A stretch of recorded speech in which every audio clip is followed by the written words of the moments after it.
It 6 minutes after 7 o'clock in Trinidad and Tobago. Well, the Hindu Festival of Colors, Holi, or Phagwa, as it is widely known in Trinidad and Tobago, will be observed from later this evening and tomorrow by members of the Hindu community, and no doubt there will be more activities over the weekend. Well, to give us some context to it, we are joined by Dr. Visham Bimal, founder of Caribbean Hindustani, to speak on its cultural significance and how it can be used as a means of actually promoting tourism, because a lot of our cultural activities are often presented as opportunities for those to experience the rich diversity of a place like Trinidad and Tobago. So, Dr. Visham, good morning to you. Thanks for joining us once again. Morning. Shubh Holi and Rang Barse.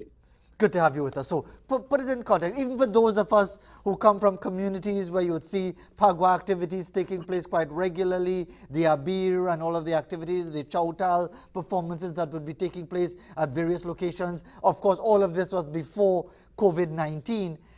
Just tell us a bit more about the significance of Phagwa. Well, going back to our conversation we had earlier for Shivratri and how Shivratri starts at the beginning of spring, we noticed that Ash Wednesday was only recently. 40 days after what we call Basant Panchami, or the 5th day of when spring starts, that's when we boil the Abir, right? 40 days after is when we celebrate Phagwa, and that is coming to the height of the spring festival. You see, we're in a country where we only have 2 seasons, and we celebrate in festivals which are determined by 4 or even 5 seasons in India. So I just want to put that out there, that especially in Hinduism and even other religions and civilizations, festivals celebrate rites of passage or changes in season. And we would see now we are the March, we on the Lent fast going all the way to Easter Sunday and the Easter weekend. And if you would look outside, you would see the poetry is blooming. Absolutely, and as I was mentioning to you before we went on air, a few hours ago, you'd see a full moon as well. So everything seems to be coming together. And just so we could understand it, as far as the occasion, is it more about a seasonal type celebration, or is there a fundamental, significant religious element to it as far as the whole experience? What you tend to find is festivals would have a social reason. In this context, it's shortly after harvest, right? So that in most parts of India, at least, and then coming into the diaspora, it celebrates that. However, the stories or legends that go behind it varies from place to place.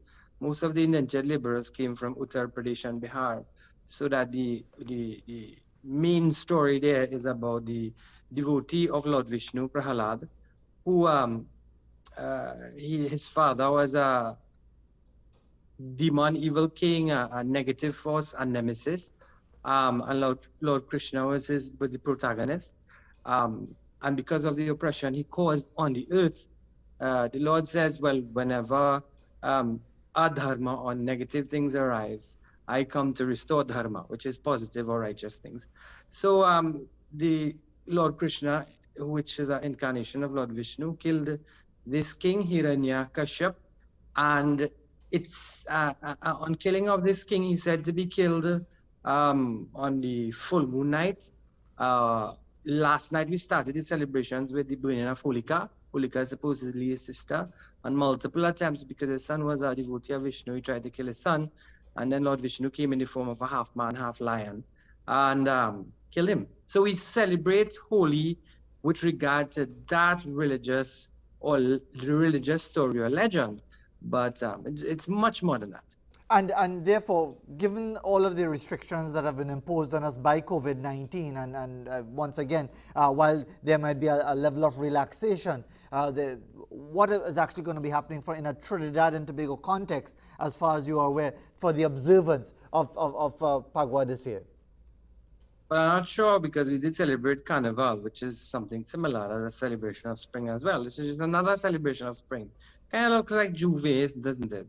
But I don't know with regard to the administration if the same restrictions would be observed.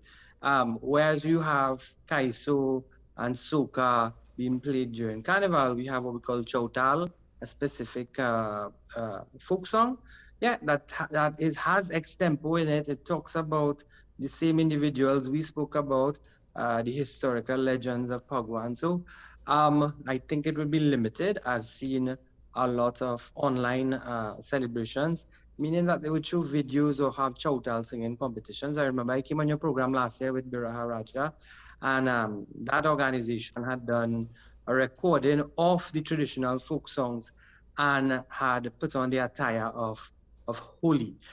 With regard to the restrictions being lifted, I didn't really get any update, but as far as I know, it'll be, well, very, very small festivals and online celebrations.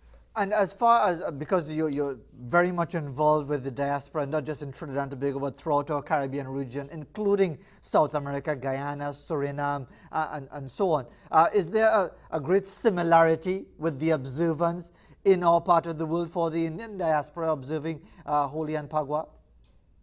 I think in Guyana and Suriname, it's a holiday. Yeah. Marshall Montano had performed, I think 2 or 3 years ago, at a Holi festival in Suriname. And one wonders why not here. He's Trinidadian. We celebrate Holi. Maybe we need to make it a holiday. I'm not saying that. It's just that it is celebrated with much fervor in Trinidad. The thing is that it's not a national holiday, so we choose the weekend closest to that full moon, like in this circumstance. But in India, in Guyana, in Suriname, and other parts of the diaspora, it is celebrated in a grand way, almost like Carnival, and it is a holiday. And well, it might not be a holiday, but it's a holy day because it's a holy. Yeah. So I just try to throw that in there, even though we can't get a holiday from it because we've had more than enough holidays as it is in Trinidad and Tobago. But for you, Dr. Visham, as far as you know, the observance of these occasions, COVID-19 or no COVID-19, what does it mean to you as a believer, as someone who understands the significance of these events religiously and culturally? What does the occasion mean to you? Well, any festival, be it Christmas, Holi, Diwali, it actually brings the community together, families together to celebrate, and creates an opportunity where they now interact when they would probably be in a nuclear family form, going to work and moving about. One social determinant of health is social inclusion. So to be part of a festival like this, for example, is a factor of social inclusion. We feel included as a community in the celebration of a festival that impacts on health. So as a doctor, that's my perspective on it. And then things like this break the monotony of everyday life. And it also tells us to stop and say, hey, look, even though everything seems the same, the seasons change. And what we do as they change also change.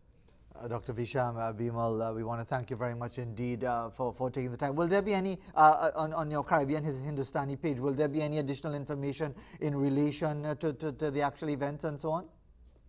Well, starting from now, we'll start, posting up the songs and the translations as we usually do.